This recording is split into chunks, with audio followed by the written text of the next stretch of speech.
In Crimson City, wars didn't begin with gunshots. They began with silence.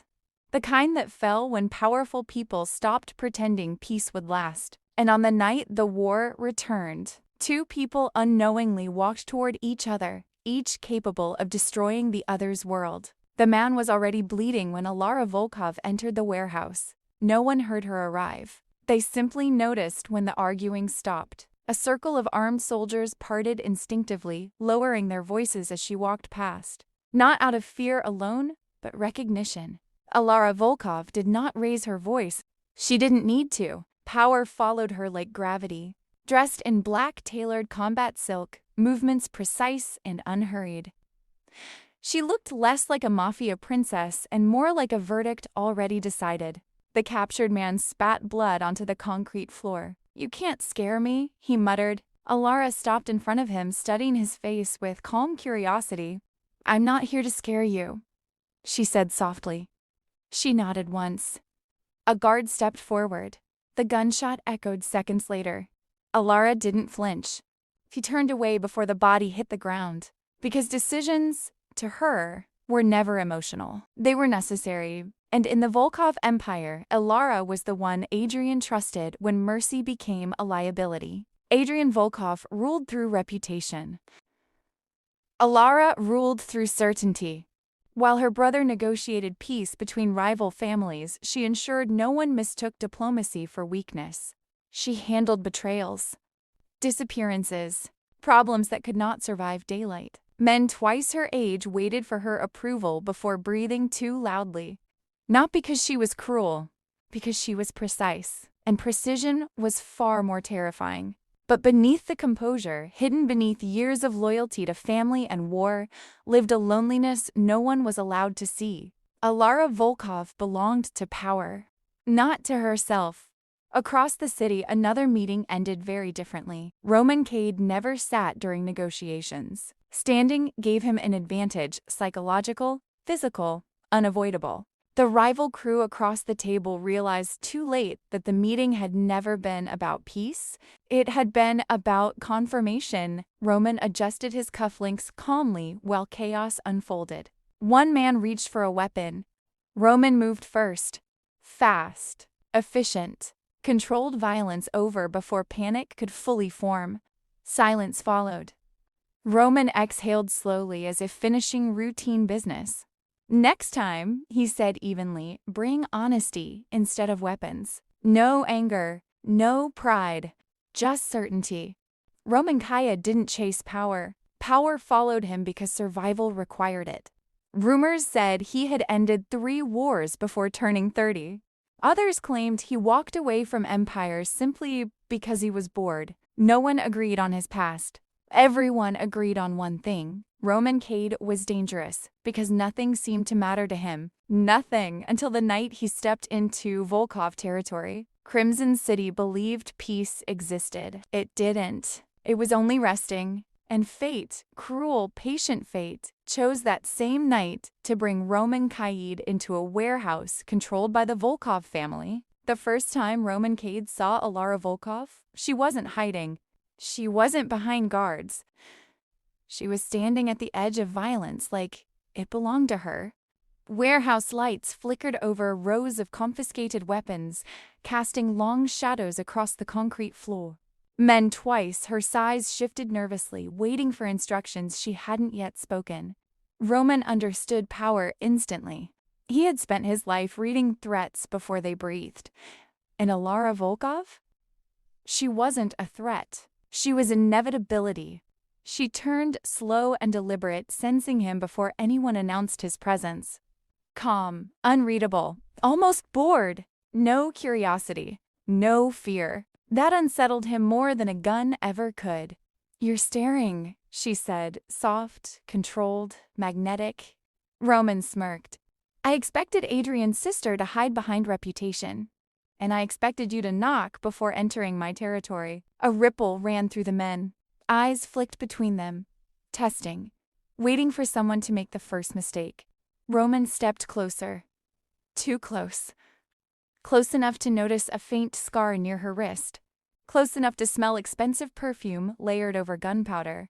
She didn't flinch. "You're bold," he said. "You're alive," she replied, "so clearly I'm patient." A corner of his mouth lifted. "Dangerous, dangerous woman." Hours passed in the warehouse, Roman observed, moving just enough to shift shadows. Elara commanded without raising her voice, every gesture precise. Men obeyed, not out of fear, but respect. Roman realized she was a storm wrapped in calm, the kind who could destroy without lifting a finger. He stepped closer again, careful to make his presence known without breaking the delicate balance. "You should leave," she said finally, calm, controlled. "And miss this?" he replied, letting the words hang. She tilted her head, studied him like a puzzle she hadn't decided to solve. "You're bold," he said. "And you're alive," she countered. The men watched. Tension thickened, electric, dangerous. Later that night, rain traced slow lines down the glass walls of Adrian's penthouse. Roman wasn't invited. He came anyway. Elara stood at the balcony, city lights burning behind her like fire. She didn't turn. "I wondered how long it would take," she said. "You knew I'd come?" "I knew curiosity would win." Roman walked closer, removing his gloves slowly, deliberately, letting her feel his presence. "You interest me," he admitted. She finally faced him. "And that worries you," she said. "Nothing worries me." He laughed softly. She stepped closer, reversing the hunt. Her hand brushed his as she reached for a glass of wine. Barely a second. Electric. Intentional. "You're different from your brother," he murmured. "Yes," she replied. "I finish things he hesitates to start." Silence stretched. Heavy. Alive. Dangerous. "Tell me to leave," he said low. Her gaze held. Seconds passed. Her lips parted slightly, not invitation, not refusal, but a decision forming. "If I wanted you gone," she whispered, "you wouldn't still be standing." Not safe, not professional.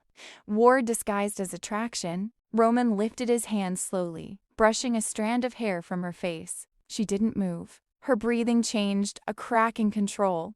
"Careful," she murmured. "Men who get close to me rarely survive unchanged."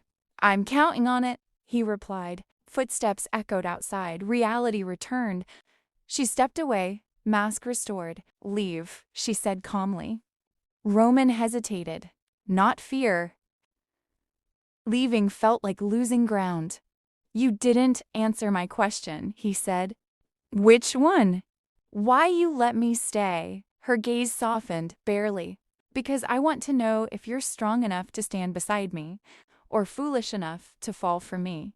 Roman left, smiling. But for the first time in years, Elara Volkov watched someone walk away and wondered when he would return. Outside, Roman's phone vibrated. One message. Unknown. "If you care about Elara Volkov, stop seeing her. The war you survived is about to begin again." Roman's smile disappeared. The city never slept, but tonight it felt quieter. Too quiet. Roman sat in the corner of his office, rain streaking the windows. His mind wasn't on deals or threats. It was on her. He wasn't supposed to think about her. But one look, one touch at Adrian's penthouse had undone something he didn't know existed. His people noticed. "Boss, distracted," they whispered. "You're weak." Roman ignored them.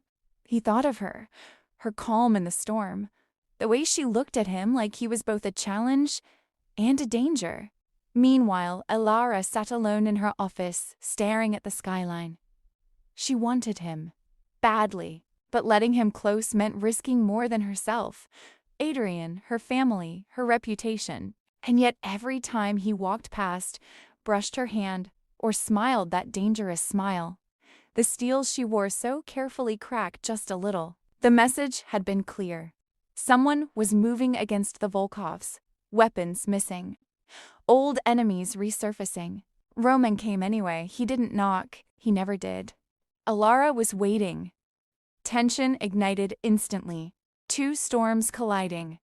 "You shouldn't be here," she whispered. "I warned you someone was coming," he said. "And you know me, I don't leave people I care about in danger." Her chest tightened. Care. Dangerous. Then don't be reckless, she murmured. He stepped closer. Too close. Her pulse raced. Her stomach clenched. You're impossible, she whispered. And you're irresistible, he countered. She turned away, pride first, desire buried. But he saw the tremor in her hand, the hunger in her eyes. Days passed, threats mounting. Every meeting, every plan became a silent battle, not with guns, but with glances, touches, unspoken longing. A dossier. Fingers brushed, sparks. Careful, she warned. I am, he whispered. But you make it impossible to resist. Her hatred for him mingled with need. Her restraint was unraveling. Another attack. Volkov compound under siege. Smoke, gunfire, chaos. Roman and Elara fought side by side. Bot is brushing, hearts synchronized. During a pause, he caught her by the shoulders. I can't lose you, he growled. Her mask cracked. I'm tired of holding back, tired of being alone. He tilted her face. Then stop. The rain outside mirrored the storm inside. Their lips met. Tentative, testing, hungry. Then all fear and pride fell away. Hours later, safe, exhausted, bruised, they sat on a rooftop overlooking the city. Roman traced her jawline. You're mine, he whispered. I know, she replied, leaning into him. I've wanted this all along. No masks, no games. Two powerful people finally letting themselves be weak for each other. Roman's people noticed. The untouchable man consumed by her. She's dangerous, but I've never seen him like this. She's everything to him, they murmured. Elara pressed her forehead to his chest. Don't leave me, she whispered. I won't, he promised. For a fleeting moment, the city, the danger, the war all disappeared. Love filled the space between them.